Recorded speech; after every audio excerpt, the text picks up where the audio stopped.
Hello guys, आज हम लोग करने वाले ACCA मैनेजमेंट अकाउंटिंग का chapter summarising and analysing data.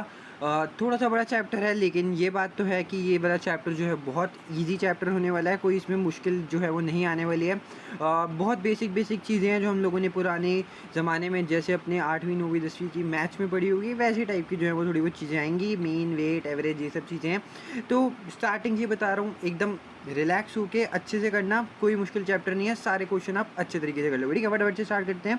Question number 103, which of the following is an example of nominal data. Nominal data, again nominal data क्या होता है, जिसको हम लोगों ने जिस चैप्टर में क्या कर रखा है, नॉमिनल डाटा उसी को कहते हैं। लाइक जिसका हम क्वालिटेटिव, पहली बात तो वो होता है क्वालिटेटिव। ठीक है, क्वालिटेटिव दो चीज़ें होती है, एक तो क्वालिटेटिव होता है और एक क्वांटिटेटिव होता है। ठीक है, एक होता है क्वांटिटेटिव। अब दोनों के बीच में फ़र्क क्या होता है? क्वांटिटेटिव लाइक हम उसको जो है वो गिनती कर सकते हैं, काउंट कर सकते हैं, काउंटेबल होते हैं 1 2 3 4 5 6, है ना। ये सब चीज़ें जो है उसको हम क्वांटिटी गिनती कर सकते हैं किसी चीज़ की। लाइक मान के चलो कुछ क्वालिटेटिव है, जैसे हम किसी को कहते हैं कि अरे काफ़ी ज़्यादा ब्यूटीफुल है, या फिर कुछ ऐसी चीज़ है। तो ये सब चीज़ें क्वालिटी के अंदर आ गई, लेकिन क्वांटिटी के अंदर किसी चीज़ को काउंट कर दिया, एक क्लास में इतने बच्चे हैं, ठीक है, ऐसी ये सब चीज़ें हो गई, वो क्वांटिटेटिव के अंदर आ गई। ओके, तो नॉमिनल डाटा जो है वो यही चीज़ हो गई। अब जिसमें जो है वो खाली क्वालिटी से बात करते हैं। कोई हम किसी के नेम दे दिया, किसी को लेबल कर दिया कि ये ज़्यादा बहुत बढ़िया है भाई, ये बंदा है, ये ऐसा है, ठीक है। तो ये सब चीज़ें जो है वो नॉमिनल डाटा के अंदर आती हैं। तो इसमें हम बताना है which of the following is an example of nominal data. तो सबसे पहले यहाँ पे ऑप्शन है जेंडर। जेंडर, यस, जेंडर से देखो, क्वालिटेटिव इसमें क्या है, जेंडर में क्या आ जाएगा, मेल फीमेल, ठीक है। और तो जेंडर में मेल फीमेल आ जाएगा तो क्वालिटेटिव है। लेकिन अब देखो एनुअल इनकम को अब भाई बताओगे ना यार, मैं महीने का जो है वो ₹11,99,000 कमाता हूँ। 12 लाख से ऊपर नहीं कमाता हूँ मैं, क्योंकि 12 लाख से ऊपर जो है टैक्स लग जाता है। तो मैं दिखाता हूँ भाई मेरी इतनी इनकम है ना। ये सब चीज़ें, तो ये मैं इसको क्या क्वांटिटी में मेजर कर पा रहा हूँ, तो इसका मतलब जो ये है, ये नॉमिनल डाटा नहीं हुआ। ठीक है, एज ग्रुप जो है हम उसको कर सकते हैं, बताते हैं ना यार। ये मान के चलो अगर आप क्लास 12th में हो तो बोलते हैं यार ये 17 से 19 साल के बीच में होगा, क्योंकि ज़्यादातर जो है वो केसेस यही बताते हैं कि यार जो 12th क्लास में होता है वो 17 से लेकर 19 एज तक होता है, बेसिकली 17 तक होता है। ठीक है, तो एज ग्रुप भी है क्वांटिटेटिव में। टाइम, अगेन अभी कितने बज रहे हैं यार, अभी 7 बज रहे हैं, अभी 7:30 बज रहे हैं, ये क्या है, क्वांटिटी में आ जा रही है। तो time, age group, annual income जो है वो क्वांटिटेटिव में थोड़ा सा चला जाएगा, और जेंडर जो है वो थोड़ा सा क्वालिटेटिव में हो जाएगा। इसके बाद question number 104, which of the following is an example of discrete numerical data. Discrete numerical data क्या होता है यार, जो कि काइंड ऑफ आप कह सकते हो पॉइंट्स में जो है फॉर्म में नहीं आ सकता। मान के चलो जैसे कि हम हमेशा एग्जांपल लेते हैं कि क्लास का एग्जांपल ले लेते हैं, ठीक है। एक पूरा स्कूल है, उसमें क्लास है, हम क्या उसमें ये बोल सकते हैं कि यार इसमें 20.6 बच्चे हैं। या फिर मैं बताऊँ यार ये पूरा स्कूल है मेरा, मैं इसका यहाँ का प्रिंसिपल हूँ, तो यहाँ पे ना यार हमारे 17.5 टीचर जो है वो पढ़ाती हैं। क्या मैं ऐसे बोल सकता हूँ? नहीं ना। तो जो ऐसे चीज़ें होती हैं जो पॉइंट्स में नहीं आ सकती, वो होती हैं डिस्क्रीट न्यूमेरिकल डाटा, जिसका एग्जांपल मैंने भी आपको दिया। इसके अलावा जो होगा वो अपने जो है ऊपर न्यूमेरिकल जो है नॉमिनल डाटा पड़ा है, बाकी अलग अलग डाटा होता है। लेकिन डिस्क्रीट की बात करें तो डिस्क्रीट क्या होता है, जो कि पॉइंट की फॉर्म में हम डाटा को नहीं लिख सकते, जैसे कि एग्जाम्पल मैंने आपको दिया। ऑप्शन पढ़ते हैं आप, विच of the following is an example of discrete. तो आपको देखो डिस्टेंस, क्या डिस्टेंस पॉइंट में नहीं होता? डिस्टेंस तो पॉइंट में हो सकता है। मान लो मैं दिल्ली से जा रहा हूँ मुंबई, मैंने बोल दिया भैया 437.37 किलोमीटर, इतना डिस्टेंस है बीच के बीच में, ये लो पॉइंट आ गया यहाँ पे। मतलब ये क्या है, ये डिस्क्रीट न्यूमेरिकल डाटा नहीं है। जो भी पॉइंट आ गया मतलब वो डिस्क्रीट डाटा जो है वो नहीं होने वाला। Class size, yes, class size जैसे कि मैंने आपको अभी एग्जाम्पल में बताया, क्लास साइज़ क्या होता है, एक क्लास में कितने बच्चे हैं, ठीक है। तो उसका मतलब क्या हो गया कि क्लास में अब ये थोड़े बोलोगे 20.5 बच्चे हैं, 21.5 बच्चे हैं। तो इसलिए ये जो हमारा एग्जांपल हो गया डिस्क्रीट का, क्योंकि डिस्क्रीट क्या होते हैं, जो कि पॉइंट में जो है वो नहीं आते हैं। ये तो ऑब्वियस सी बात है। क्लास साइज में यही बोलूँगा ना, 20 बच्चे हैं, या 21 बच्चे हैं, या 40 बच्चे हैं। अभी तो नहीं बोल सकता 40.5 हैं या 20.5 हैं, है ना। ठीक है, तो क्लास साइज जो है वो मेरा आंसर सही हो गया। एज, अगेन अब एज को क्या है, हम डिस्क्रीट न्यूमेरिकल डाटा की बात कर रहे हैं जो कि पॉइंट की फॉर्म में नहीं आ सकते। जैसे कि मान के चलो अब एज को मैं पॉइंट की फॉर्म में लिख सकता हूँ। आप कहोगे भैया क्यों यार, हम तो यही बोलते हैं मैं 15 साल का हूँ, मैं 16 साल का हूँ। क्यों, मैं अगर आपको बताऊँ, मान के चलो आपका बर्थडे जो है वो 1 जनवरी को आता है, ठीक है, 1 जनवरी को आता है, और आप पैदा हुए थे 2005 में, ठीक है, 1 जनवरी 2005 को आप पैदा हुए। और उसके बाद अभी जो है करेंटली चल रहा है 30 जून, ठीक है, 30 जून 2006 का। इसका मतलब क्या हुआ, आप क्या बोलोगे यार मैं तो 1.5 साल का हूँ, है ना, 1.5 साल का हूँ ना भैया। क्योंकि खुद सोचो 1 जनवरी से 1 जनवरी 2006 तक का कितने साल हो गए, 1 साल, ठीक है। और उसके बाद बाकी के 6 महीने आ गए, तो एक इसको क्या लिख देंगे, 1.5 ईयर। ये तो हम अकाउंट्स में काफ़ी पढ़ते आ रहे हैं, 1.5 ये डिप्रिसिएशन लगाते हो, है ना? कभी-कभार आ जाता है कि यार ये 22.5 साल इसकी लाइफ़ है, कोई आधे साल इसकी लाइफ़ है, 6 महीने के लिए प्रोरेट करते हो, है ना? तो वैसी टाइप है। एज जो है हम उसको जो है वो न्यूमेरिकल पॉइंट्स में जो है वो उसको मेंशन कर सकते हैं, ठीक है? तो आई होप आपको ये क्लियर होगा और एज जो है वो हमारा डिस्क्रीट डाटा नहीं होता। टाइम अगेन टाइम को भी आप जो है वो कर सकते हो। बताते हो ना यार, एकदम स्टॉप वॉच को चालू कर देते हो, फिर सेकंड मेजर हो जाते हैं, 1 फिर फटाफट से सेकंड चल रहे होते हैं, फिर 2 फिर सेकंड चल रहे होते हैं। तो इसका मतलब ये भी डिस्क्रीट जो है वो नहीं है, ठीक है? आगे चलते हैं। Question number 105, identify whether each of the following statements are true और फॉल्स। ठीक है, ट्रू और फॉल्स है। Big data management involves using sophisticated systems to gather, store and analyse large volumes of data. सही बात है। इसका मतलब क्या हुआ, बिग डाटा का मैनेजमेंट क्या होता है, जहाँ पे हमारे मान लो कोई बहुत सी बड़ी सी कंपनी है, यहाँ पे हमारा काफ़ी सारा डाटा जो है वो स्टोर है। तो हम लोगों को बहुत मतलब सोफिस्टिकेटेड का मतलब हो गया, कोई टेक्निकल्स मशीन हो गई, काफ़ी अलग तरीके की मशीन हो गई, जो कि काफ़ी मुश्किल कॉम्प्लिकेटेड होती है यूज़ करने के लिए। तो हम उसी को यूज़ करते हैं ना, क्योंकि अब इतना बड़ा डाटा है तो उसको यूज़ करने के लिए हमें कुछ ना कुछ तो चाहिए ही रहेगा।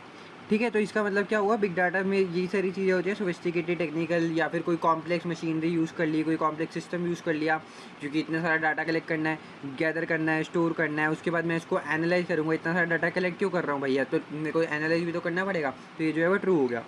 Data can be a variety of structured and unstructured format. एकदम सही बात है यार, डाटा देखो, एक तो स्ट्रक्चर होता है, एक अनस्ट्रक्चर होता है। एक तो ऐसे टाइप में हो गया कि यार आपको बता दिया है कि जैसे मान के चलो एक क्लासरूम जो है हमारे एक क्लास है, क्लास 12, ठीक है, एग्जाम्पल 12 का ही ले लेते हैं। 12th क्लास में जो है वो टेस्ट लिया, अब सब बच्चों के नंबर दे दिए, एक के 100 में से आए 50, एक के आए, यस सॉरी गाइस, वो थोड़ा बीच में कॉल वॉल आते हैं, कोई बात नहीं।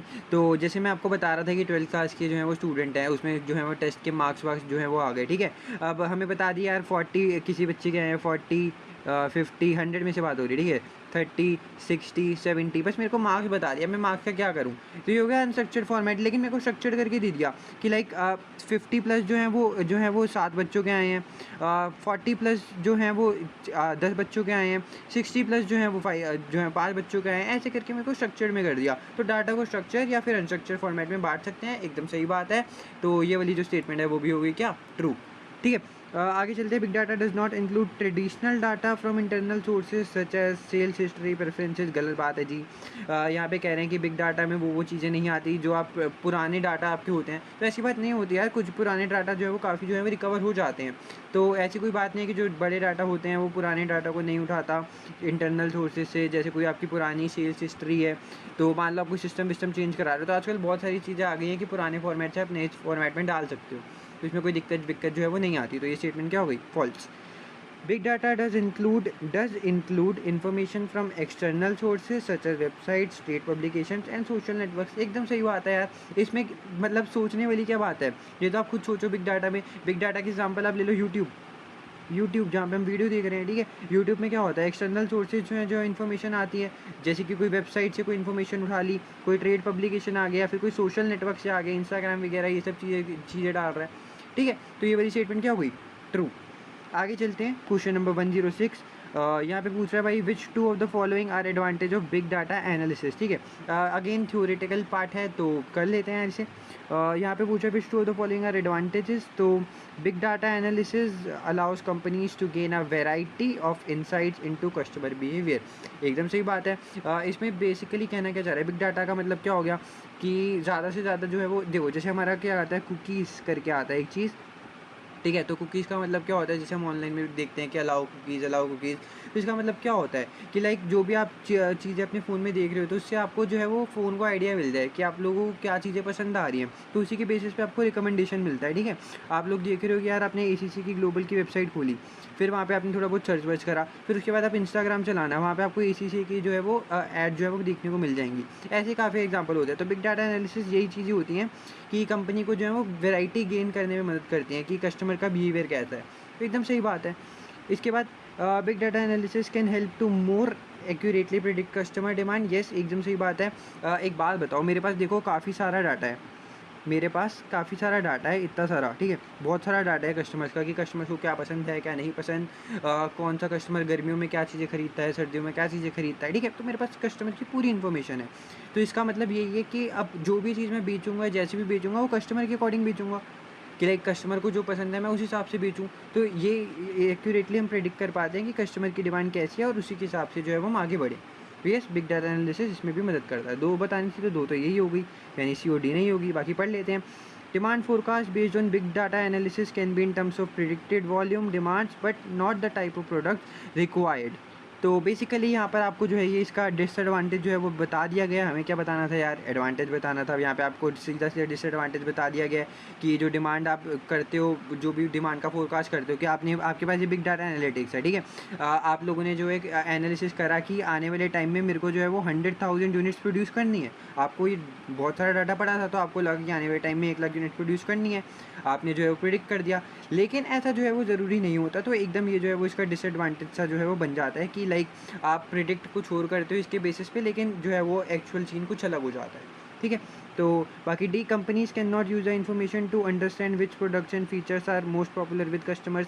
अगेन आपको एडवांटेज बताना है, ये तो अगेन कुछ अलग ही दुनिया में घुमा रहे हैं, ठीक है। तो डी ऑप्शन जो है वो नहीं होगा। आगे चलते हैं, क्वेश्चन नंबर 107। इसमें आपसे बात कर रहे हैं भैया, big data can be difficult to manage for a variety of reason. ये 5 V's जो हैं वो चैप्टर में थे, ठीक है। वेराइटी, वॉल्यूम, वेरासिटी, ये सब चीज़ें। तो इसमें आपको क्या बताना है, वेलोसिटी क्या डिस्क्राइब करती है। Velocity again speed, speed obviously speed ही होता है यार, ठीक है। तो आगे बढ़ने की ज़रूरत ही नहीं है। वेलोसिटी का रिलेशन स्पीड से होता है। The quantity of the data that is generated, again the quantity की बात अगर आप लोगों के सामने कर दी है तो फिर इसका मतलब हो गया वो आपसे वॉल्यूम की बात कर रहे हैं। हमने 5 V's पढ़े हैं, ठीक है। तो 5 V's के अंदर पहला तो वेलोसिटी होता है। वेलोसिटी के अंदर क्या होता है, स्पीड, मतलब पहला नहीं होता है ऐसा जो है, हम स्पेसिफिक ऑर्डर में नहीं कहते कि पहला वेलोसिटी होता है या वेराइटी होता है, ये सब चीज़ें। तो क्वांटिटी के अंदर वॉल्यूम आ जाती है कि कितने हिसाब से जो है वो आप प्रोड्यूस कर रहे हो अपना डाटा। रेंज ऑफ डाटा कितना जो है वो आपने जनरेट किया हुआ है, ठीक है। तो और रेंज ऑफ डाटा जो है वो हमारी बात क्या करती है कि रेंज कितनी है हमारी डाटा की। तो इसका मतलब जो है वो आपको काइंड ऑफ वैरायटी का जो है वो शो करता है। वैरायटी के अंदर क्या क्या होगा, रेंज का मतलब आप खुद सोचो ना यार। रेंज क्या मतलब हो गया, जैसे कि हम वही अगेन वो स्कूल वाला एग्जांपल लेते हैं। किसी बच्चे ने 80 से लेकर 90 तक स्कोर करे, हम कहते हैं काफ़ी गुड परफॉर्मेंस है, वेरी गुड परफॉर्मेंस ले लो। किसी बच्चे ने 70 से लेकर 80 तक परफॉर्मेंस करा, ओके है, ओके, ठीक है। तो ये वाली जो है हम इससे जो है हम रेंज ऑफ डाटा कितने जनरेट करते हो, तो ये हमारे को वैरायटी पता चल रही है यार। एक गुड वैरायटी के बच्चे हैं, ओके वैरायटी के बच्चे हैं, बैड वैरायटी के बच्चे हैं, ठीक है। अगेन लास्ट में जो है वो एक्यूरेसी ऑफ डाटा जो जनरेट कर रहे हैं, इसको हम जो कहते हैं वो कहते हैं वेरासिटी, ठीक है। वेरासिटी जो है वो इसको कहते हैं हम लोग। और आपसे पूछा वेलोसिटी, तो वेलोसिटी सीधा सीधा किससे रिलेट करता है, स्पीड से, कि कितनी जल्दी जो है वो आप डाटा को जनरेट कर देते हो, ठीक है। आगे चलते हैं, question number 108। Which of the following statements relating to big data is true? Big data refers to any financial data over $1 billion। अरे गलत बात है जी। यहाँ पे कोई थोड़े यार कि अगर कोई बिग डाटा वो है जो भी $1 बिलियन से ऊपर का हो। ऐसा भी हो सकता है कि यार एक डाटा पड़ा हो मेरे पास खाली, वही खाली $1 बिलियन के ऊपर हो। तो ऐसा कुछ मतलब नहीं है कि $1 बिलियन से ऊपर ही होना चाहिए, बकवास है। मतलब ये तो आपको डिस्ट्रैक्ट करने के लिए लिखा गया है, ठीक है। डिफाइनिंग कैरेक्टरिस्टिक्स जो कि बिग डाटा के होते हैं, वेलोसिटी, ठीक है, वॉल्यूम, वेराइटी, वेरासिटी और वैल्यू, एकदम सही स्टेटमेंट। और यही हमने ऊपर बात करी है ना, देख रहे हो। तो 4 की तो बात कर ही ली थी, एक वैल्यू की बात जो है वो ऑप्शन नहीं दिया था, तो एक वैल्यू जो है वो भी होता है 5 V। ये हमारे जो है बेसिकली 5 V's होते हैं, ठीक है। वेलोसिटी, वॉल्यूम, वेराइटी, वेरासिटी और वैल्यू, जिसकी हम ऊपर बात कर चुके हैं। तो सी और डी इसका मतलब गलत हो गए। Managing big data effectively can lead to decreased competitive advantage. अगर आप बिग डाटा को अच्छे से यूज़ करोगे तो आपका तो कॉम्पिटिटिव एडवांटेज बढ़ेगा, क्योंकि आपके पास देखो बहुत सारा कस्टमर की इन्फॉर्मेशन है, तो उसके बेसिस पे जो है वो अच्छे से प्रिडिक्ट कर सकते हो और अपना मार्केट कैप्चर कर सकते हो। तो इसका मतलब कॉम्पिटिटिव एडवांटेज आपके पास ज़्यादा होगा, क्योंकि आपके पास ज़्यादा डाटा अवेलेबल है ना। तो डी सी ऑप्शन भी गलत हो गया। डी ऑप्शन में कह रहा है big data contains only non financial data. किसने कहा भाई, फाइनेंशियल डाटा भी तो हो सकता है कि मैंने कितनी सेल्स करी, कितनी कॉस्ट आई मेरे पास, है ना। तो डी ऑप्शन भी गलत हो गया। आगे चलते हैं, question number 109। Big data can be difficult to manage for a variety of reasons, ठीक है। This can be summarise using the 5 V's। आपको बताना है वॉल्यूम क्या होती है, ऊपर बात करी थी हमने वॉल्यूम की, ठीक है। बेसिकली जो क्वांटिटी से रिलेटेड जो है वो बात होती है, ठीक है। स्पीड क्या होता है, हमने ऊपर बात करी है, ठीक है। वेलोसिटी, ठीक है, ये स्पीड जो होता है वेलोसिटी होता है। क्वांटिटी अगेन वही ऊपर वाले एग्जाम्पल यहाँ पे टेप दिया, बस पहले आपसे जो है वो वेलोसिटी पूछा था, वॉल्यूम पूछा है, तो इसका ऑप्शन क्या होगा, B. Question number 110। Which of the following is not a typical problem that organisation में face when dealing with big data. अगर आपके कंपनी में बिग डाटा है तो कौन सी ऐसी प्रॉब्लम है जो आपको फेस नहीं करनी पड़ सकती। Increasing use of electronic devices with in society at a large. हाँ, ठीक है, मतलब ऐसा कोई जो है वो मेरे को ये वाली जो है वो कोई प्रॉब्लम नहीं होगी जो मेरे ऑर्गेनाइजेशन को फेस करनी पड़े अगर मेरे पास बिग डाटा होगा। तो कोई ऐसी टिपिकल प्रॉब्लम तो नहीं है ये। अगर मैं आपको ये बताऊँ कि प्रॉब्लम से बढ़िया ये मेरे लिए एक एडवांटेज की बात है, पता है? आजकल सारी चीज़ें इलेक्ट्रॉनिक हो चुकी हैं, सारी चीज़ें जो हैं वो डिजिटल हो चुकी हैं, तो ये तो मेरे लिए अच्छी बात है कि मैं ज़्यादा से ज़्यादा इलेक्ट्रॉनिक डिवाइस को यूज़ करूँगा, क्योंकि जितनी ज़्यादा इलेक्ट्रॉनिक डिवाइस को मैं यूज़ करूँगा, उतना ही ज़्यादा बढ़िया जो है वो मेरे ऑर्गेनाइजेशन के लिए होगा और उतनी ज़्यादा मेरी ऑर्गेनाइजेशन की सक्सेस होगी। तो ये तो मतलब ये कोई प्रॉब्लम नहीं है, ठीक है।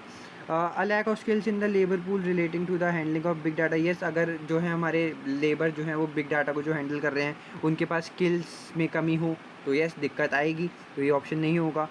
लीगल और प्राइवेसी इश्यूज़ होते हैं, ऑब्वियस सी बात है यार, ये प्रॉब्लम हमको बताना है कौन-सी नहीं है, तो ये तो प्रॉब्लम है ना कि अब इतना सारा डाटा है, तो जितने लोगों के कस्टमर के डाटा है, उनकी तो प्राइवेसी हमारे पास ही है, तो उनका जो है वो डाटा जो है वो हो सकता है। बाकी measurement of matrix that have no use to the organisation. Yes, अब बताओ बिग डाटा है, अब मान के चलो ये देखो ये पूरा मेरे पास डाटा अवेलेबल है, इसमें से मेरे को ज़रूरत खाली इतने की है, ये सारा मेरे पास एक्स्ट्रा है, मैं इसका क्या करूँगा? कुछ भी नहीं करूँगा यार, बेमतलब पे मेरी स्पेस बढ़ी जा रही है ना? तो ये भी एक प्रॉब्लम होती है बिग डाटा को हैंडल करते वक्त। आई होप आपको चीज़ें क्लियर होंगी। क्वेश्चन नंबर 111, इसमें कह रहा है big data can be difficult to manage for a variety of reasons. इसको 5 से अब वैरायटी आपको बताना है, वही सेम ऊपर वाला एग्जांपल भाई कॉपी पेस्ट कर रही है, अब वैरायटी आपको बतानी है। वैरायटी का मतलब हमने जैसे बात करी थी, C option. Range of data वो मैंने गुड बताया था, ओके ओके बताया था, ठीक है, तो ये वही वाली जो है वो एग्जांपल है। आगे चलते हैं, question number the next 2 questions जो हैं वो इसी से आएंगे, ओके। और आपको क्या बताना है? बहुत ही नाइस, ठीक है जी। मैथ्स करने के लिए तैयार हो जो गाइस। यहाँ पे क्या कह रहे हैं, some details from frequency distribution of time taken in seconds to produce a particular product आपको दी हुई हैं। आपको बताना है क्या है, मीन क्या होगा इस फ्रीक्वेंसी डिस्ट्रीब्यूशन का और स्टैंडर्ड डेविएशन क्या होगा। तो अब हम यहाँ पे एक काम करते हैं, मीन का फार्मूला लिख लेते हैं, ठीक है। मीन क्या होता है हमारा? मीन बेसिकली जो है इसका फार्मूला होता है सिग्मा एफ एक्स अपॉन में सिग्मा एफ, ठीक है। यहाँ पर जैसे कि आपको देखो एफ भी दे रखा है, एफ एक्स भी दे रखा है, एफ एक्स का स्क्वायर भी दे रखा है, ठीक है। तो आपको सब चीज़ें दे रखी हैं, बस आपको जो है फार्मूले में डालना है। सिग्मा एफ एक्स जो है वो ये देख रहे हो, सिग्मा का मतलब क्या होता है? टोटल समेशन कह सकते हो आप इसे। बेसिकली सब चीज़ों का जो टोटल कर देते हो तो उसको आप कहते हो सिग्मा, ठीक है। तो देखो एफ एक्स में यहाँ पे आपको ये सारी चीज़ें दे रखी हैं और टोटल जो है वो आपको नहीं करके दे रखा। अरे कोई नहीं, हम कर लेते हैं। 215 plus 562.5 plus 470 plus 980 plus 1275 plus 662.5 plus 550 plus 285 which is मेरा होता है 5000, ठीक है यार, कैलकुलेट करके दे ही देते हैं भाई। चलो 5000 और सिग्मा एफ एक्स निकाल लिया, अब सिग्मा एफ़ निकालना है, ये है एफ़, तो इसका अगर हम टोटल कर देंगे तो वो आ जाएगा सिग्मा एफ़, ठीक है। और ये है हमारा 2, ठीक है। 2 और 5 7 11 19 29 34 38 40, ठीक है। 40 आ गया जो हमारा सिग्मा एफ़। अब बस फार्मूले में डाल दो 5000 अपॉन में 40, ठीक है। तो हमारा जो है वो आंसर आ जाएगा, कितना आ जाएगा? 125, ठीक है। अब आपको क्या बताना था कि कितना होगा मीन जो होगा फ्रीक्वेंसी डिस्ट्रीब्यूशन का। आपको यहाँ पे टाइम टेकन दिया हुआ है, ठीक है। और ये देखो कितने में लिखा हुआ है, पहले यहाँ पे पढ़ लो, some details from a frequency distribution of time taken in seconds, ठीक है। आपको बताया हुआ है कि कितने सेकंड्स जो है वो ले रहे हैं टाइम, उसके हिसाब से एक पर्टिकुलर प्रोडक्ट को, तो उसके हिसाब से जो है हमने मीन निकाल लिया। जो मीन आया हमारा वो है 125। तो अगर हमारे को सेकंड्स की बात करी गई है तो हम जो है वो आंसर सेकंड में देंगे, तो कितना आ गया? 125 सेकंड्स, ठीक है। इसके बाद स्टैंडर्ड डेविएशन जो है वो हमारा उसका फार्मूला होता है sigma F X square upon में sigma F minus sigma F X upon sigma F का होल स्क्वायर।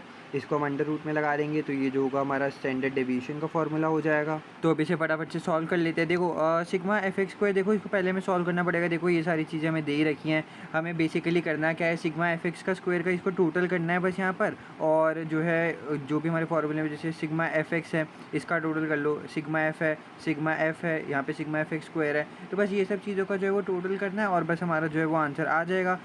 इसका मैं फटाफट से टोटल कर लेता हूँ इस, और उसके बाद जो है वो स्टार्ट करेंगे।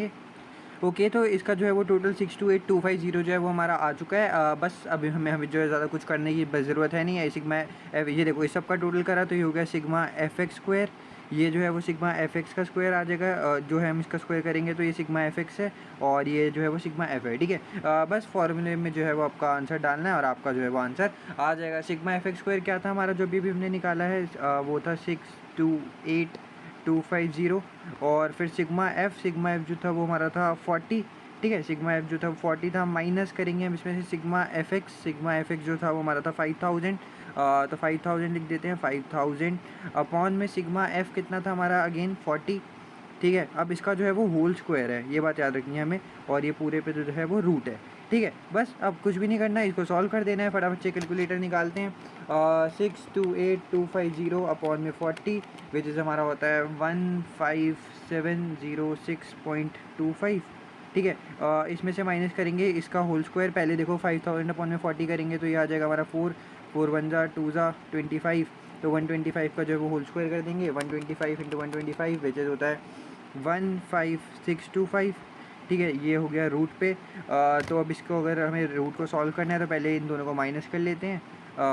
15706.25 माइनस 15625 विच इज़ होता है 81.25, ठीक है। और इसका रूट अगर हम करेंगे तो ये आपका आंसर आ जाएगा 9.013 ऐसे कुछ आ रहा है आंसर आपका।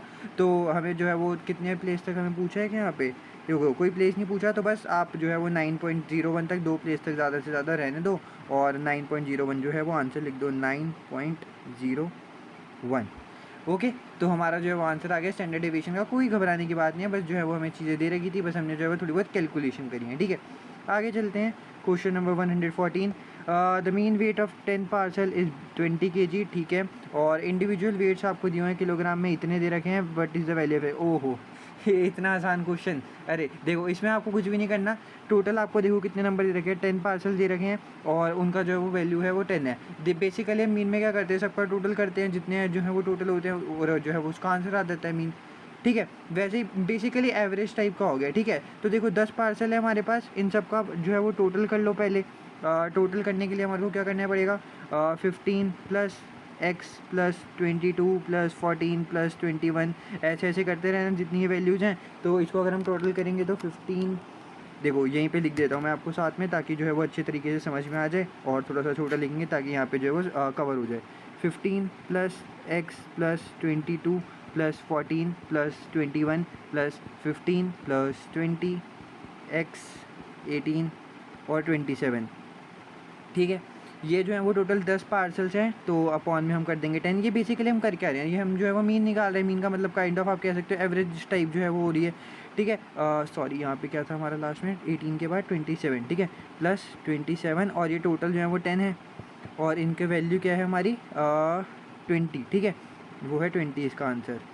बस आपका जो है आंसर कर दिया। इन सब का टोटल करते हैं। देखो पहले जो है मैं सारे जितने नंबर्स दे रखे हैं ना उनका कर लेता हूँ, और x देखो, एक x और एक x, 2 x मेरे को दे रखे हैं, ठीक है। तो पहले इसका टोटल करते हैं। 15 plus 22 plus 14 plus 21 plus 15 plus 20 plus 18 plus 27, okay. तो ये जो है वो टोटल आ गया 152 प्लस इसके अंदर 2 x थे, 1x और x, ठीक है। तो x प्लस x कितना होता है 2x, तो 152 plus 2x is equals to 20, okay. 152 upon में 2x इज इक्वल्स टू 20 और यहाँ पे देखो अपॉन में 10 जो है वो आ रहा है, ठीक है। इसके बाद मैं यहाँ पे सॉल्व कर देता हूँ क्योंकि वहाँ पे जगह ही नहीं बची है। तो 152x था, 152x था, 152 प्लस 2x अपॉन में 10 इज इक्वल्स टू 20, ठीक है। अब आपको बताइए यहाँ पे डिवाइड हो रहा है, उधर जाके क्या हो जाएगा मल्टीप्लाई, ठीक है। तो यहाँ पे बचेगा 152x क्यों लिख रहा हूँ बार बार, 152 प्लस 2x, यहाँ पे उधर जाके मल्टीप्लाई हुआ तो 20 इंटू 10 कितना होता है 200, ठीक है। अब 2x यहीं पे रहेगा, ये यहाँ पे प्लस हो रहा है, उधर जाके क्या हो जाएगा माइनस, तो 200 में से माइनस करेंगे 152, तो ये होता है हमारा 152 में से अगर 200 गया तो 48, ठीक है। 2x हो गया 48, तो x की वैल्यू इससे हमारी क्या आ जाएगी 24, ठीक है। और आपसे जो है वो यहाँ पे क्या पूछा रखा था, what is the value of x, तो आपको क्या बताना है x की वैल्यू क्या है 24। आई होप आपको जो है वो चीज़ क्लियर होगी। आगे चलते हैं। What are the correct words to complete the sentences, तो आपको बताना है क्या करेक्ट वर्ड्स हैं। The dash is the value which appears with the highest frequency, ठीक है। तो हाईएस्ट फ्रीक्वेंसी का मतलब क्या होता है, जैसे कि मान के चलो यहाँ पे 1 2 3 3 4 4 4 5 5 6, ठीक है। तो अब ये मान लो आपको ये डाटा दे रखा है, तो आपको बताना होता है इसमें हाईएस्ट फ्रिक्वेंसी इसके, जैसे कि सबसे ज़्यादा बार क्या आ रहा है। देखो यहाँ पे 3 जो है वो 2 बार ही आ रहा है, 4 जो है वो 1 2 3, 4 जो है वो 3 बार ही आ रहा है, और 5 2 बार ही आ रहा है, ठीक है। तो सबसे ज़्यादा एक नंबर जो सबसे ज़्यादा बार आ रहा है वो कौन सा है, 4, 3 बार ही आ रहा है। तो ये हो गया हमारा मोड का मतलब क्या होता है, जो सबसे ज़्यादा बार आता है, ठीक है। तो यही बोल रहे हैं हाईएस्ट फ्रिक्वेंसी जो होती है, तो इसका मतलब क्या हो गया, ये क्या है, मोड। इसके बाद the dash is calculated by adding all the values and dividing the total by the number of values. ऊपर ही करा है यार हमने, हम जो है वो सारे वैल्यूज़ को ऐड करते हैं ऊपर, और डिवाइड किससे करते हैं, जो भी टोटल नंबर ऑफ वैल्यूज़ थी। जैसे ऊपर यहाँ पे क्वेश्चन में अब ये सेम चीज़ करिए, ये सारी चीज़ों को ऊपर को जो है वो ऐड कर दिया, और अपॉन में टोटल नंबर ऑफ वैल्यूज़ थी 10, तो हमारा क्या आ गया, मीन। और हमारे को यहाँ पे मीन का आंसर भी दे रखा था, बस हमें जो था वो एक्स की वैल्यू निकालनी थी, ठीक है। तो ये हो गया हमारा जो है वो उसके अंदर मीन हो गया, और मोड भी हो गया। तो लास्ट वाला जो है वो खाली मीडियन ही होना चाहिए। बाकी देखते हैं, the dash is the middle of the set of values. तो यस, ये जो होता है वो हमारा क्या होता है, मीडियन का मतलब होता है जो भी मिडल ऑफ द वैल्यूज़ होती हैं वो क्या हो गया हमारा, मीडियन, ठीक है। ईजी था काफ़ी। फिर आगे चलते हैं।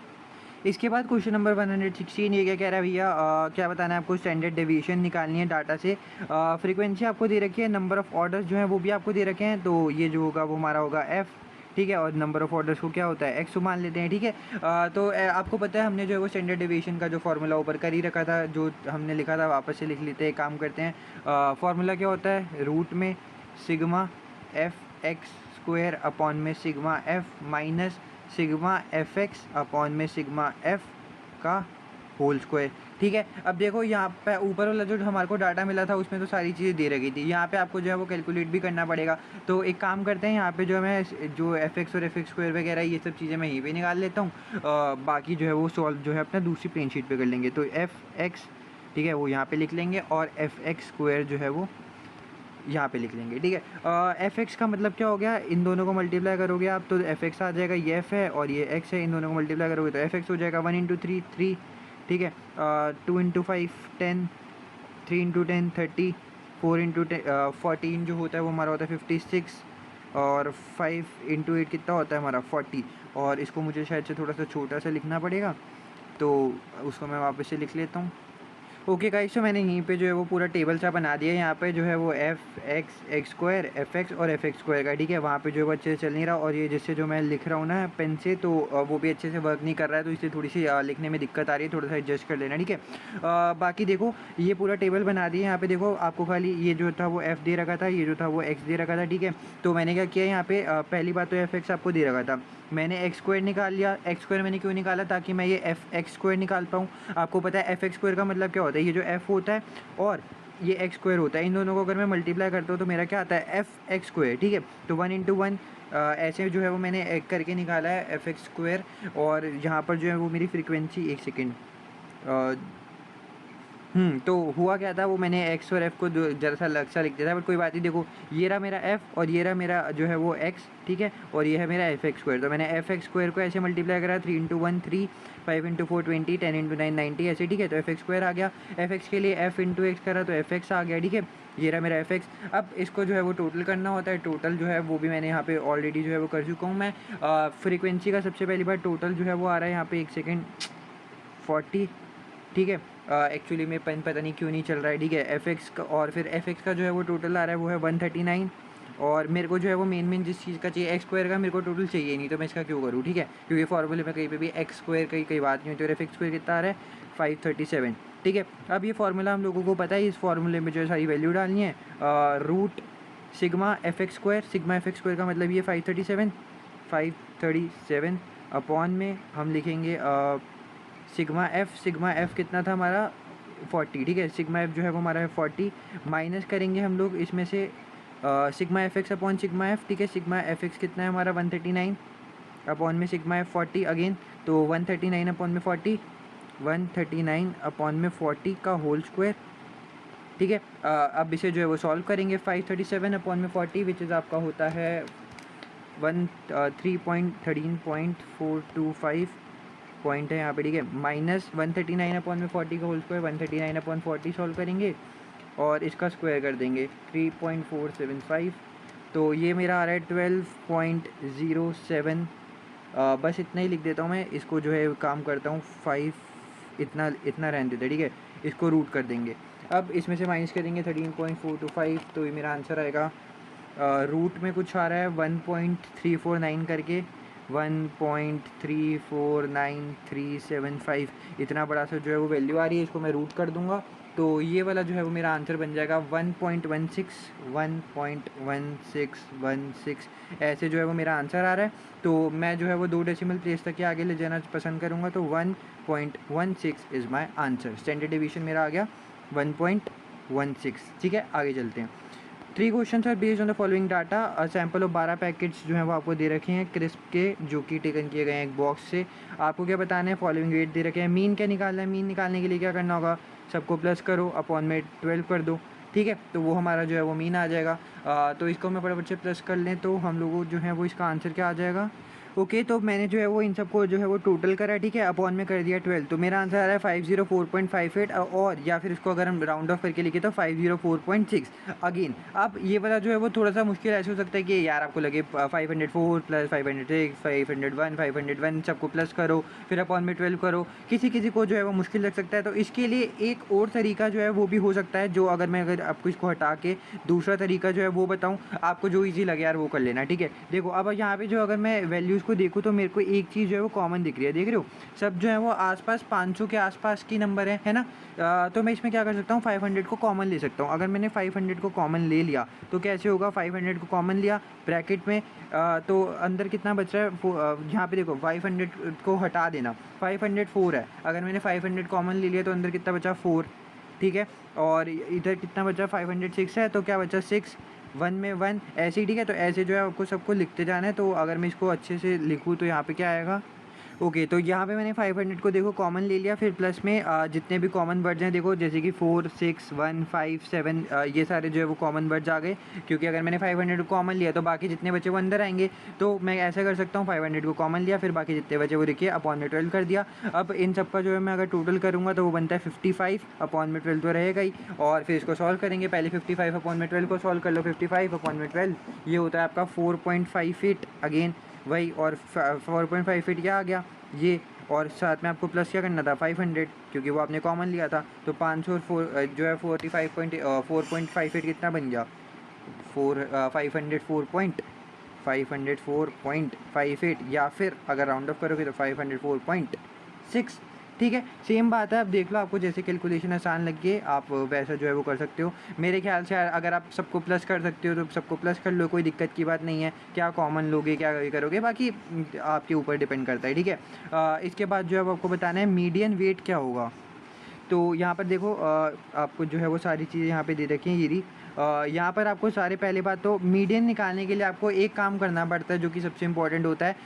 या तो सारी चीज़ों को असेंडिंग ऑर्डर में लगा दो, या तो सबको डिसेंडिंग ऑर्डर में लगा दो, या तो छोटे से बड़ा कर दो या तो बड़े से छोटा कर दो। यहाँ पे देखो उल्टे फुल्टे नंबर है, पहले 504 आ रहा है, फिर 506 आ रहा है, फिर 501 आ रहा है। या तो एक काम करो, सबको छोटे से बड़ा लगा दो, यानी कि असेंडिंग ऑर्डर या फिर डिसेंडिंग ऑर्डर में लगा दो, ठीक है। जैसा भी ठीक लगे। और पहली बात तो 12 पैकेट्स हैं तो 12 का अलग होता है, ऑड इवन जो होते हैं वो आपको पता होगा, अलग अलग जो है वो दोनों में फॉर्मूले लगते हैं। तो इसमें तो हमें ज़्यादा कुछ फॉर्मूले जो है वो लगाने की ज़रूरत पड़ेगी नहीं। इसमें n+1/2 लगा देंगे, बस हमारा जो है वो आंसर आ जाएगा। तो इसको लगाने के लिए सबसे पहले एक काम करते हैं, पहले तो इसको मैं असेंडिंग ऑर्डर में अरेंज कर लेता हूँ। ओके, तो यहाँ पर मैंने जो है वो असेंडिंग ऑर्डर में सारी वैल्यूज़ को जो है वो लिख लिया है। इसके बाद हम लोगों को क्या करना होता है, देखो जैसे कि हमारे पास यहाँ पे ऑब्जर्वेशन देखो, यहाँ पे कितने लिखे हैं 12 पैकेट्स, 12 का मतलब क्या हो गया, इवन, ठीक है। तो दो चीज़ें हो सकती हैं, या तो ऑड होगा, या तो मतलब यहाँ पे ऑड में होगा 11 होता, 13 होता, 9 होता, या फिर होता इवन में, ठीक है। अब दो चीज़ें होती हैं, दोनों में फॉर्मूले वगैरह भी लगा सकते हो। जैसे मान के चलो यहाँ पे 11 होता, तो हमें क्या करना होता, क्या करते हैं, बस जैसे 11 है तो इसको हम मान लेते हैं n, ठीक है। तो अगर इसका मेरे को मीडियन निकालना होगा तो मैं कैसे निकालूंगा, 11 उसमें प्लस कर दूंगा 1, कुछ भी है 11, तो मैंने एग्जांपल लिया, ठीक है। यहाँ पे कुछ भी ऑड नंबर हो सकता है। 11 + 1 अपॉन में 2, मान के चलो 11 होते, ठीक है। तो 11 + 1 अपॉन में 2 विच इज़ मेरा होता है 6, ठीक है। 11 + 1 12, 12/2 = 6। तो मेरे को 6 वैल्यू जो होती है वो मेरी मीडियन बन जाती है। जैसे मैंने यहाँ पे असेंडिंग ऑर्डर में सारे लिख रखे हैं, यहाँ से स्टार्ट है, ठीक है। तो 1 2 3 4 5 6, ये 6th वाला नंबर 504, तो 504 क्या हो जाता है मेरा मीडियन। लेकिन अगर कब होता, जब मेरा ऑड में होता। लेकिन अगर इवन में है तो इवन के लिए मेरे को क्या करना पड़ेगा, इवन के लिए बस एक फार्मूला होता है, उसको अगर आप देखोगे तो जैसे एन मेरा जो यहाँ पे 11 मैंने एग्जांपल के लिए लिया था, लेकिन हमारे क्वेश्चन में जो कितना दे रखा है 12, तो मेरा एन कितना हो गया 12। अब मेरे को कुछ भी नहीं करना है, पहले तो निकालोगे n/2, n/2 का मतलब हो गया 12/2, 12/2 कितना होता है 6। ठीक है, पहले आपने ये निकाला, इसके बाद आपने क्या करा है n+1 n/2 + 1। ठीक है, इसका मतलब क्या हुआ n, ये देखो अगर मैं इसको सही से लिख दूँ n/2 + 1, तो इसका मतलब क्या हुआ, n/2 कितना होता है 12, 12/2 + 1, 12/2 कितना होता है 6, तो 6 + 1 कितना होता है 7। ठीक है, मेरे को यहाँ पे दो वैल्यू मिली, एक 6 और एक 7। अब मीडियन मैं इससे निकालूंगा, मीडियन कैसे निकलेगा मेरा, देखो 6 और 7 आ गया मेरा, तो अब मेरे को मीडियन निकालने के लिए क्या करना पड़ेगा, 6th वैल्यू प्लस में 7th वैल्यू अपॉन में 2, 6th value plus 7th value upon में 2। इसका मतलब क्या हुआ, देखो यहाँ पे मैं अपने डाटा पे आया, पहले तो मेरे को असेंडिंग या डिसेंडिंग ऑर्डर किसी में भी अरेंज करना है, मैंने असेंडिंग ऑर्डर में कर लिया। 6th और 7th आया था, देखो 1 2 3 4 5 6, ये 6th वैल्यू है और ये 7th वैल्यू है। तो 6th वैल्यू क्या है 504 प्लस 7th वैल्यू कितनी है 505, 505 अपॉन में कर दो 2। तो अगर मैं इसको सॉल्व करूँ 504 प्लस 505 अपॉन में 2, विच इज़ आपका होता है 504.5। ये जो हो गया मेरा मीडियन का आंसर आ गया। ठीक है, बहुत ईजी है, कुछ भी नहीं है, बस एक बार आप रिवाइंड करके देखोगे तो आपको अच्छे से ये जो फॉर्मूले वगैरह मैंने लगाए हैं वो भी अच्छे तरीके से समझ में आ जाएंगे। ठीक है, कुछ भी नहीं है, आगे चलते हैं। इसके बाद what is the modal weight. Modal weight का मतलब होता है भैया मोड बताना है। मैंने आपको मोड जो है वो ऊपर बताया है कैसे निकालते हैं, जो सबसे ज़्यादा बार आ रहा होता है वही क्या होता है मोड होता है। अब यहाँ पे देखो डाटा में देखो, आपको अच्छे से तरीके से समझ में आएगा सबसे ज़्यादा बार कौन सा नंबर आ रहा है। देखो 501 से लेकर 3 तक ये तो एक एक बार आ रहे हैं। 504 कितनी बार आ रहा है 3 बार। देखो मैं एक बारी ना यहाँ पे साइड में लिखता जाता हूँ, वैसे तो देखते ही पता चल जाता है, ठीक है, लेकिन फिर भी हम एक बारी लिख लेते हैं।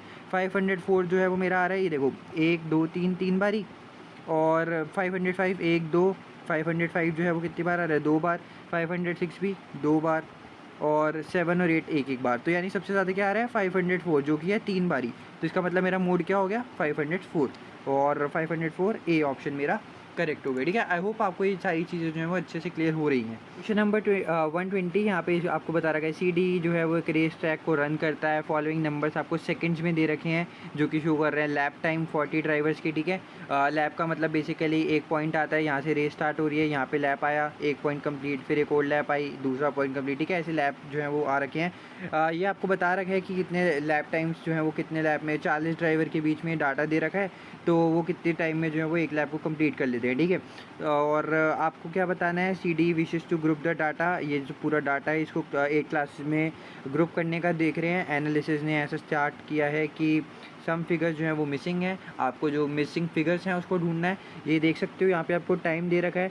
टाइम का मतलब हो गया कौन सा ड्राइवर कितने टाइम में जो है वो एक लैप को कंप्लीट कर रहा है, और फ्रीक्वेंसी का मतलब कि कितने लोगों ने किया है। जैसे मान के चलो 100 से और 105 के बीच में, ठीक है, इतना मान के चलो, तो 100 से 105 सेकंड के बीच में 2 बंदों ने कंप्लीट किया, तो फ्रीक्वेंसी कितनी हो गई 2। ठीक है, ऐसे आपको जो है वो बताना है।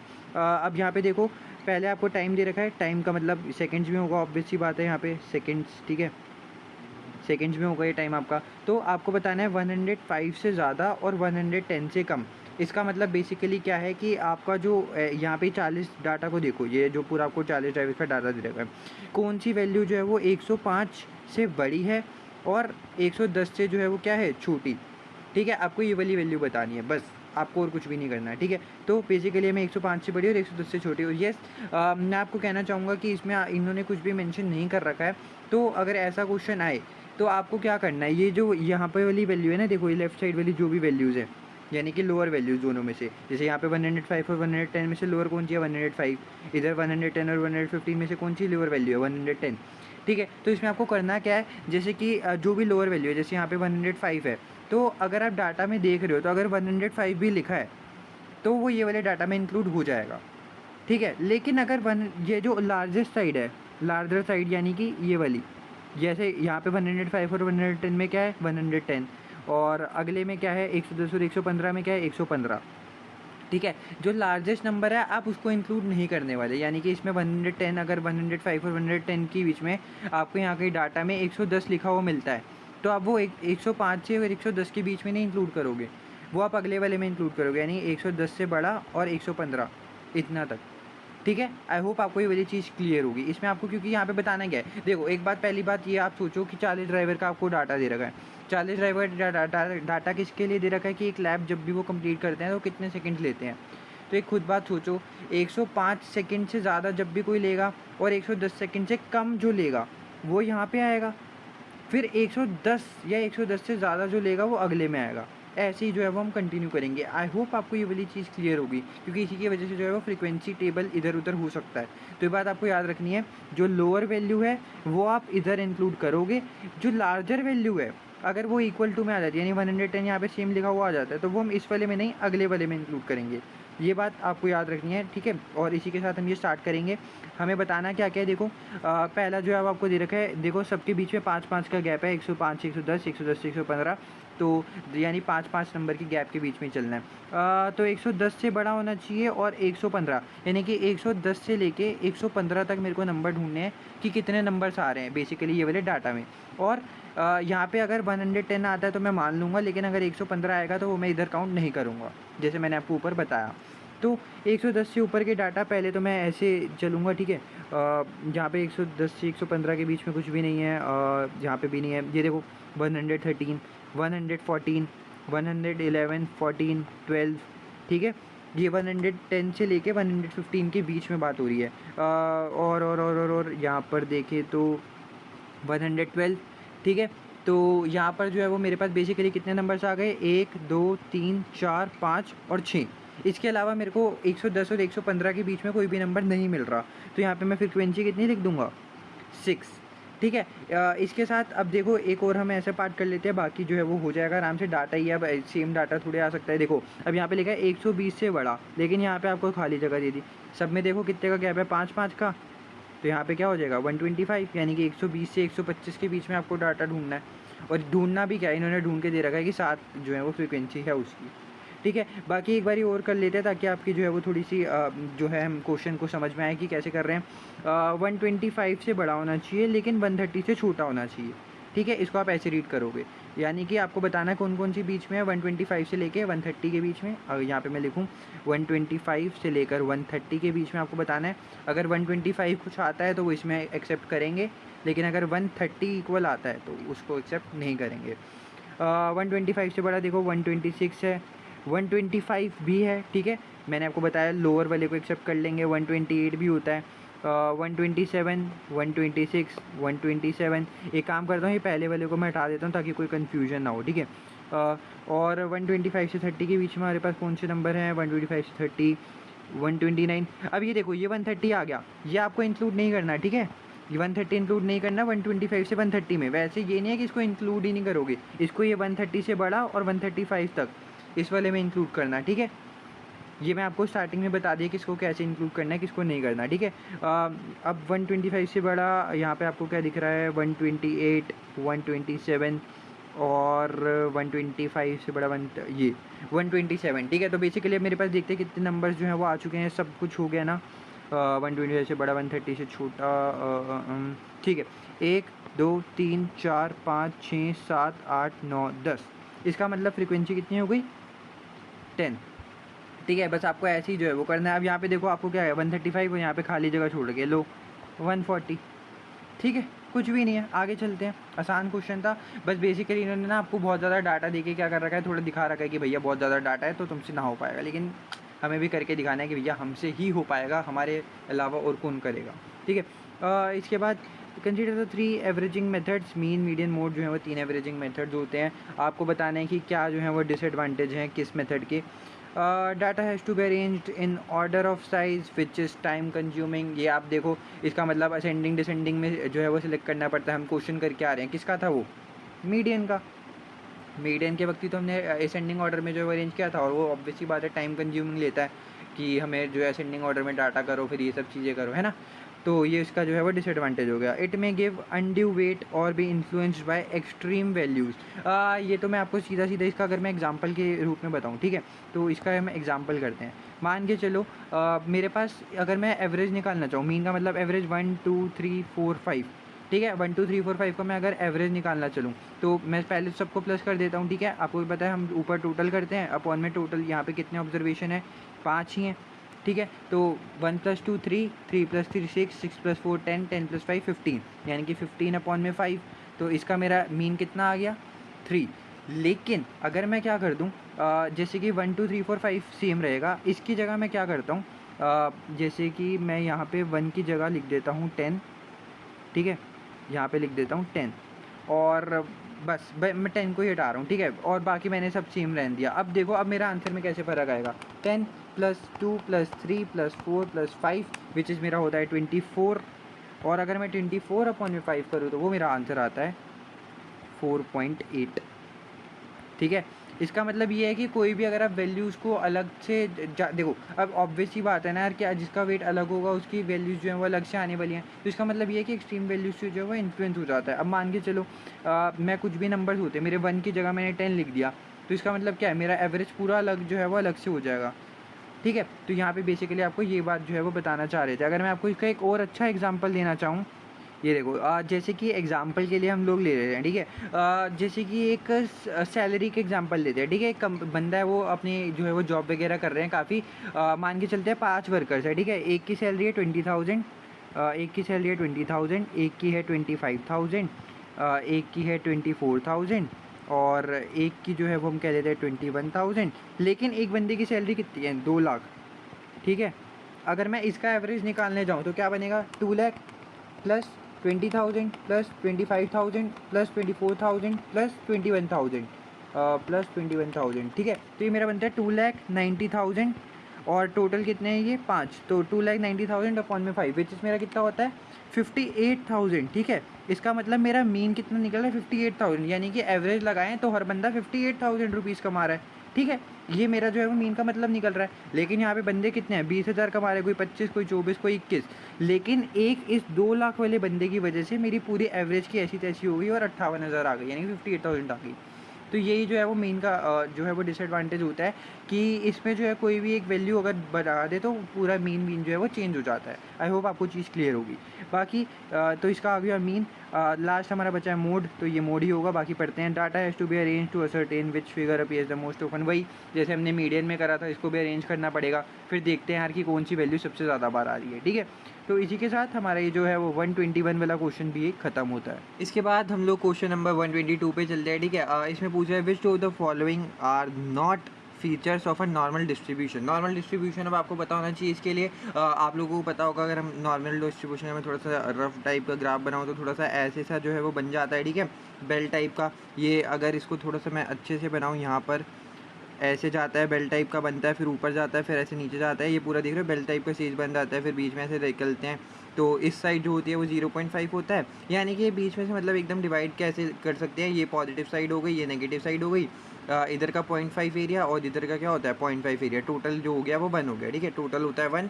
आधा साइड जो है वो इस तरफ होता है, आधा साइड इस तरफ होता है। इस तरफ की सारी चीज़ें इक्वल होती हैं, इस तरफ की इक्वल की, ठीक है। बस ये होता है कि यहाँ पे पॉजिटिव साइड होती है, ये इधर होता है नेगेटिव साइड। आई होप आपने ये सब चीज़ें जो है वो चैप्टर में अच्छे से पढ़ी होंगी। अब इसमें से आपको बताना है कौन से 2 फीचर्स नहीं हैं। तो नहीं है कौन से हैं, उसके लिए देखने के लिए इट इज़ सिमेट्रिकल। सिमेट्रिकल का मतलब होता है काइंड ऑफ एक जैसे दिखते हैं। यस, देखो आपको ये वाला और ये वाली जगह साइड दोनों सेम सेम दिखेगी, तो यस ये तो फीचर है। आपको बताना है कौन सा फीचर नहीं है, तो ये ऑप्शन तो नहीं होगा। It is bell shaped. Yes, bell shaped है, मैंने आपको बताया है, देख रहे हो पूरा बेल शेप बन रही है, तो ये तो बेल शेप्ड होती है, तो ये भी फीचर हुआ। The area under the curve is equal to 0.5 ना, ये जो है वो ये वाला आंसर होगा। इसका मतलब ये कोई फीचर नहीं है नॉर्मल डिस्ट्रीब्यूशन का, क्योंकि देखो एरिया अंडर द कर्व का इसका मतलब क्या हुआ, एरिया अंडर द कर्व होता है पूरा टोटल, ठीक है। तो पूरा टोटल मैंने आपको क्या बताया कितना होता है 1, ठीक है। और ये क्या बता रहे हैं, एरिया अंडर द कर्व होता है 0.5, यानी कि इन्होंने खाली एक साइड, जैसे ये मान लो ये नेगेटिव साइड है, ये वाला एरिया, ठीक है, तो इन्होंने इसको ले लिया है, इसको बोल दिया बस 0.5। अरे भैया आप पूरा देखते हो ना, ये इस पूरे को देखोगे तो आपको पता चलेगा कि एरिया अंडर द कर्व क्या होता है 1 होता है, ठीक है। तो इसलिए ये वाला जो है वो फीचर इसका नॉर्मल डिस्ट्रीब्यूशन का नहीं है, तो एक आंसर तो ये हो गया।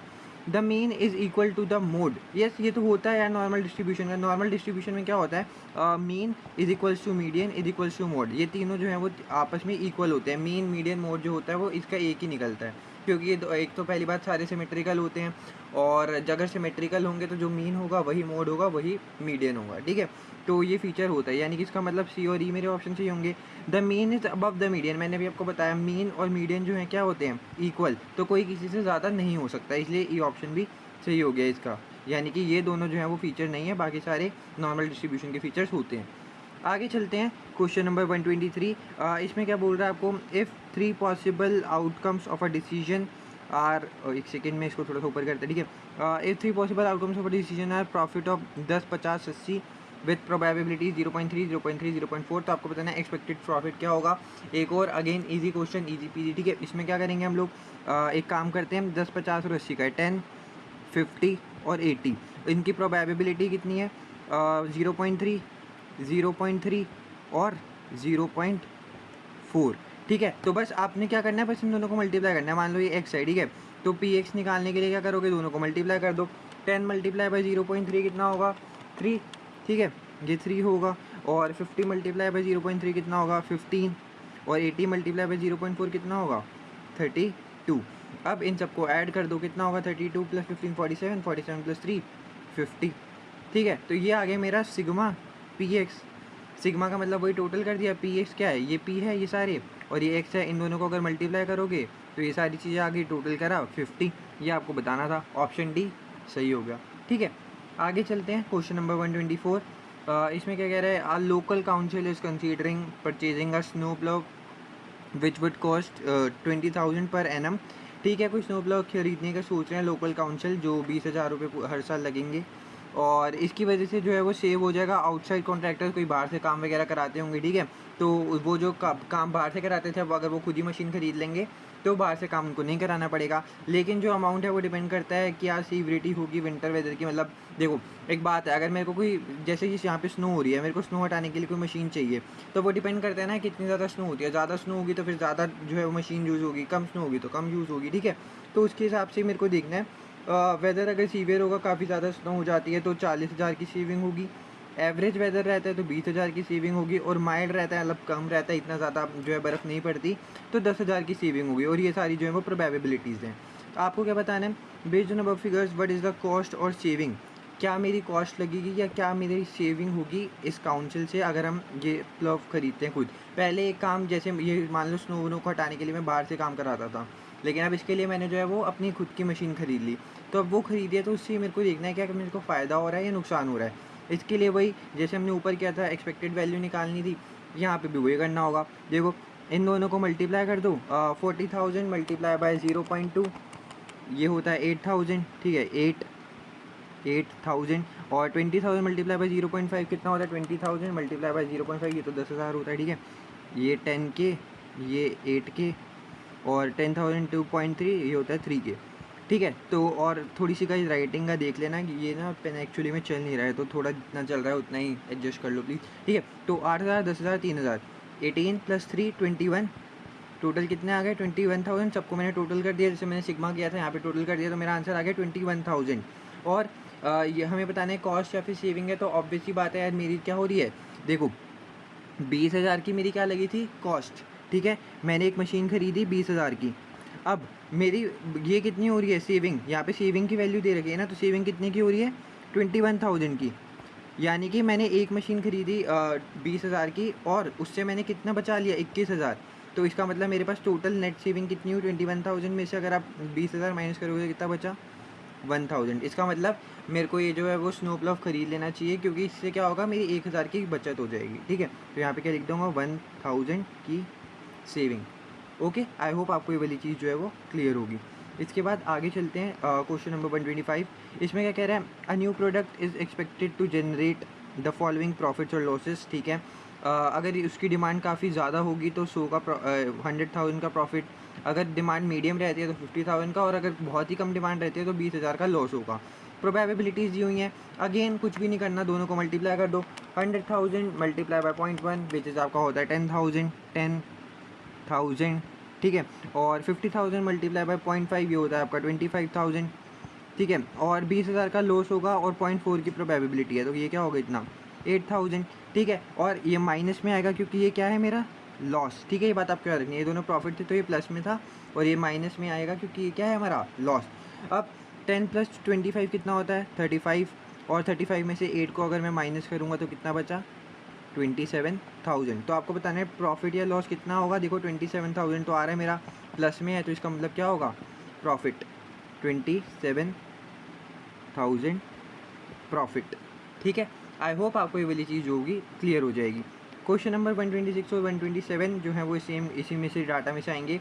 ग्रुप ऑफ वर्कर्स है वो weekly wage, group of workers हैं उनको जो है वो वीकली वेजेस वगैरह मिलती हैं, और नॉर्मली डिस्ट्रीब्यूट किया गया है मीन ऑफ $360 पर वीक में, और स्टैंडर्ड डेविएशन कितनी है, $15 की। आपको बताना है क्या प्रोबेबिलिटी होगी कि एक वर्कर जो है वो 330 से कम कमा रहा है, और इसमें बताना है आपको कि क्या प्रोबेबिलिटी होगी कि एक वर्कर 370 से लेके 400 के बीच में जो है वो कमा रहा है।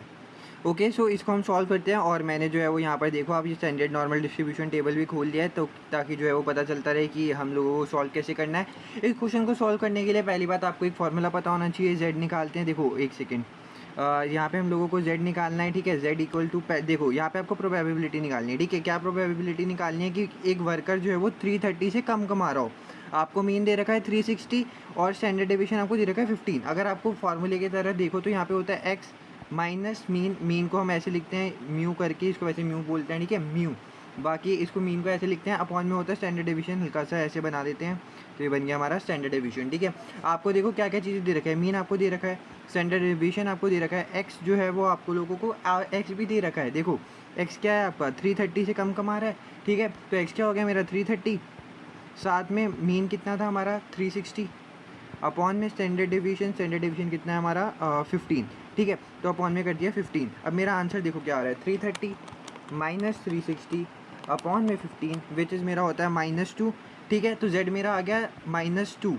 ठीक है, -2 मेरा जो है वो आ गया z। अब इसके बाद मेरे को नॉर्मल डिस्ट्रीब्यूशन टेबल में जाना है और देखना है कि कहाँ पे जो है वो मेरा -2 आ रहा है। ये देखो यहाँ पर गए हम लोग, ये देखो यहाँ पर हम लोग नीचे गए, और देखो कितना था हमारा 2। यहाँ पे अगर मैं आपको दिखाऊँ, ये मेरा आंसर आ रहा है 2।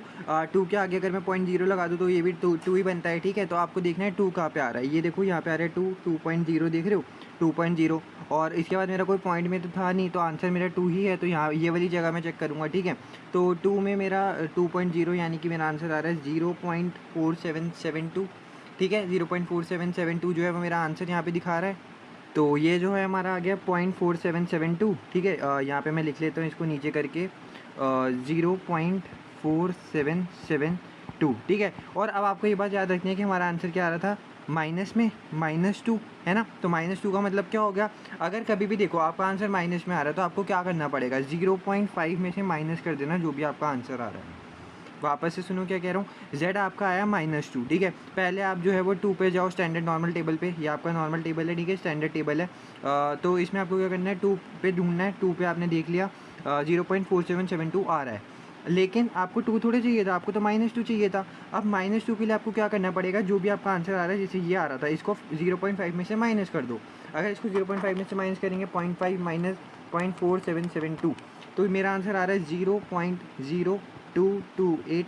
अगर मैं इसको परसेंटेज में कन्वर्ट करता हूँ तो मल्टीप्लाई कर दूंगा इसको 100 से, मल्टीप्लाई कर दूंगा 100 से, तो मेरा आंसर आ जाएगा 2.28%। ठीक है, तो अब ये जो 2.28% आया है, या फिर अगर मैं इसको 2.28 है, ठीक है, या तो मैं इसको यहाँ पे छोड़ दूँ, लेकिन मेरे से क्या यहाँ पे कुछ पूछा है, देखो 2.28 इसको राउंड ऑफ कर दिया तो 2.3 आ गया।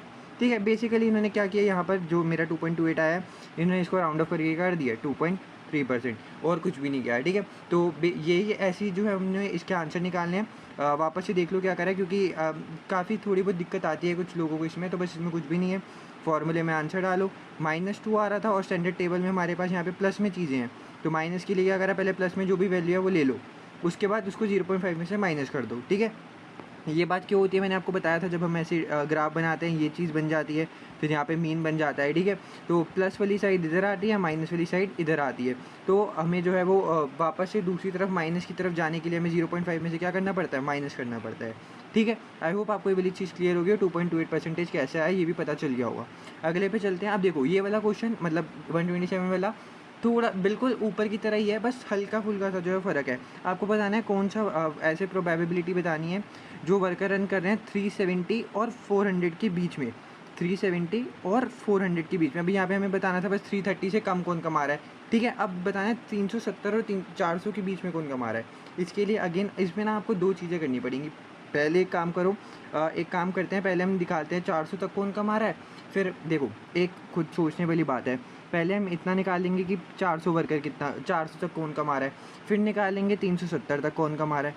ठीक है, मान लो 370 तक इतने कमा रहे हैं, 400 तक कितने कमा रहे हैं, तो 370 और 400 के बीच में कितने लोग कमा रहे होंगे, 3। ऑब्वियस सी बात है ना। ये जो है वो हमारे को निकालना पड़ता है। तो हम जो एक 400 से निकालेंगे, एक निकालेंगे 370 से, और दोनों को माइनस कर देंगे, तो मेरा आंसर आ जाएगा कि 400 और 370 के बीच में कितना जो है वो हमारा आंसर आ रहा है। ठीक है, तो आपको प्रोबेबिलिटी यही बतानी है कि कौन से वर्क जो है वो अर्न कर रहे हैं 370 से लेके 400 के बीच में। तो इसके लिए क्या करूँगा मैं, पहले 400 से आंसर निकाल दूंगा, जैसे कि हमारा जो होता है फार्मूला z = x माइनस जो हमारा मीन होता है अपॉन में स्टैंडर्ड डेविएशन।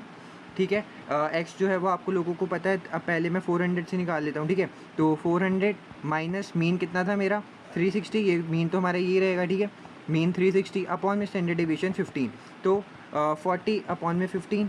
ठीक है, तो 40 अपॉन में 15 कितना होता है, ये होता है मेरा 2.666। ठीक है, ये चलता जा रहा है। और मैं एक काम करता हूँ, साथ में ये जो है हमारा 370 के लिए भी निकाल लेता हूँ। 370 हो जाएगा अब x, और मीन जो था वो मेरा 360 रहेगा अपॉन में स्टैंडर्ड डेविएशन 15 का। तो 10 अपॉन में 15, 10 अपॉन में 15 कितना होता है, 10 अपॉन में 15 विच होता है 0.66। ठीक है, ये जो है वो चलता जा रहा है। इसका मतलब क्या हुआ, अब मेरे को जो है वो दोनों के बीच की प्रोबेबिलिटी निकालनी है कि 370 से लेके 400 तक उनका मारे, यानी कि 0.66 से लेके 2.66 के बीच में मेरे को जो है वो आंसर निकालना है। ठीक है, तो बस आपको जो है वो जेड टेबल उठाना है और अपना आंसर जो है वो निकाल देना है। ठीक है, इसको आंसर निकालने के लिए जेड टेबल निकालना पड़ेगा। ओके, तो अब जेड टेबल निकाल लिया। अब देखो, पहले हमने क्या किया था, यहाँ पे हमने 2 आंसर निकाला था, तो ये वाला जो है वो हमने जो है वो आंसर ढूंढ लिया था। ठीक है, अब मेरे को जो है वो 2 चीज़ें ढूंढनी है, एक तो 2.666 कहाँ पर आ रहा है, मतलब 2.66 का, और 0.66 का। ठीक है, तो पहले मैं काम करता हूँ 2.66 का ढूंढता हूँ। इसको ढूंढने के लिए मेरे को क्या करना पड़ेगा, इसको मैं हटा देता हूँ। देखो 2.66, ठीक है, ऐसे ढूंढना है। तो पहले 2.6 ढूंढना पड़ेगा, 2.6। ठीक है, 2.6 देखो ये रहा मेरा। अब मेरे को जो है वो थोड़ा सा ऊपर जाना है, और देखो पॉइंट के बाद 6 के बाद एक और बार 6 है। ठीक है, तो 2.6 था, अब एक और 6 है, यानी कि यहाँ पर आपको ये वाला नंबर देखना है कि यहाँ पे 6 कहाँ पे आ रहा है। देख रहे हो यहाँ पे 2 3 4 5 ये लिखा है, तो एक और 6 चाहिए, तो 2.66 है ना, तो 2.66 का मतलब ये रहा 6। ठीक है, 2.66। तो ये अगर मैं इसको नीचे जाऊँगा, यहाँ से देखो पूरा नीचे ढूंढते जाना है, 2.6 वाले आंसर तक जाना है मेरे को। देखो ठीक है, तो ये रहा मेरा 2.6, यहाँ पे है 2.6, और ये जो मेरा यहाँ से लाइन पे चल रहा है, और मेरा आंसर कितना आ रहा है यहाँ पे 0.4961। ओके, तो इसका मतलब क्या हुआ, यानी कि इसका मतलब ये हो गया कि अगर मेरी 2.6 पे प्रोबेबिलिटी कितनी आ रही है, यानी कि 400 के ऊपर मेरी प्रोबेबिलिटी आ रही है 0.4961, 0.4961। अगर मैं इसको परसेंटेज में कन्वर्ट करता हूँ, तो इसको मेरे को जो है वो मल्टीप्लाई करना पड़ेगा 100 से। 100 से अगर मैं इसको मल्टीप्लाई करूँगा तो मेरा आंसर आता है 49.61%। ठीक है, एक परसेंटेज जो है वो मैंने यहाँ पे निकाल ली, एक और परसेंटेज मेरे को जो है वो इसकी निकालनी पड़ेगी 0.66 की। 0.66 निकालने के लिए क्या करना है, बिल्कुल सेम है। देखो पहले तो 0.6 पे आ जाओ, ये रहा 0.6। ठीक है, और एक और बार 6 था, 0.66 था, 0.6 निकाल लिया। अब 6 निकालने के लिए वापस से यहीं पे आ जाओगे। देखो यहाँ पे एक आया तो पहली डिजिट आ गई, दूसरी इसके बाद डेसिमल के बाद यहाँ पे आ गई, तो ये बन गया मेरा 0.66।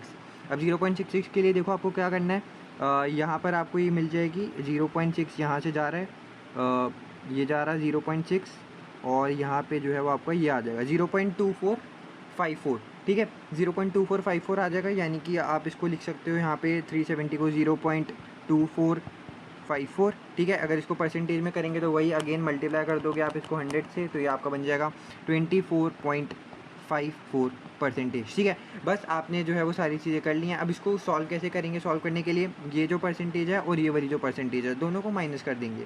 दोनों को माइनस करने के लिए 49.61 माइनस 24.54, तो ये मेरा आंसर आता है 25.07%। ठीक है, और आप देख लो 25% के आसपास क्या आ रहा है, डी ऑप्शन 25%। ठीक है, ये पॉइंट को राउंड ऑफ इन्होंने करके 25% जो है वो लिख दिया। आई होप आपको ये वाला क्वेश्चन जो है वो क्लियर हो गया होगा, और अच्छे से इस क्वेश्चन को देख लो, समझ लो कैसे करना है, क्या करना है। ठीक है, और लॉजिक मैंने आपको बता दिया है कि अगर आपको प्रोबेबिलिटी निकालनी है दो के बीच में, तो पहले एक का उस फॉर्मूले से सॉल्व करो, दूसरे का करो, दोनों के ऊपर प्रोबेबिलिटी जो जेड स्कोर वगैरह होता है उसको निकाल के परसेंटेज में करके दोनों को माइनस कर दो। और अगर एक ही निकालना है तो उसका भी मैंने आपको बता दिया है। अगर अभी भी नहीं समझ में आ रहा है तो मैं आपको कहूँगा कि यार एक बार वीडियो को रिवाइंड करो, थोड़ा आराम से ये जो क्वेश्चन है उसको समझने की कोशिश करो, ठीक है। और इसी के साथ हमारा ये वाला क्वेश्चन भी होता है ख़त्म। आई होप आपको क्लियर हो गया होगा। आगे चलते हैं। Question number 128, a baker produces 4 flavours of their best selling products, यानी कि कपकेक, चॉकलेट, वेनीला, लेमन और स्ट्रॉबेरी, ठीक है। एक जो बेकर है वो 4 फ्लेवर के जो है वो प्रोड्यूस करता है कपकेक, जिसमें से चॉकलेट, वेनीला, लेमन और स्ट्रॉबेरी आती हैं। हर इक्वल क्वांटिटी होती है और क्वालिटी चेक करने के लिए एक केक जो है वो सिलेक्ट किया जाता है हर बैच में से 100 केक में जिसमें प्रोड्यूस करते हैं। इसका मतलब आपको बताना है क्या प्रोबेबिलिटी होगी कि एक केक को सिलेक्ट किया जाए जो चॉकलेट फ्लेवर का है।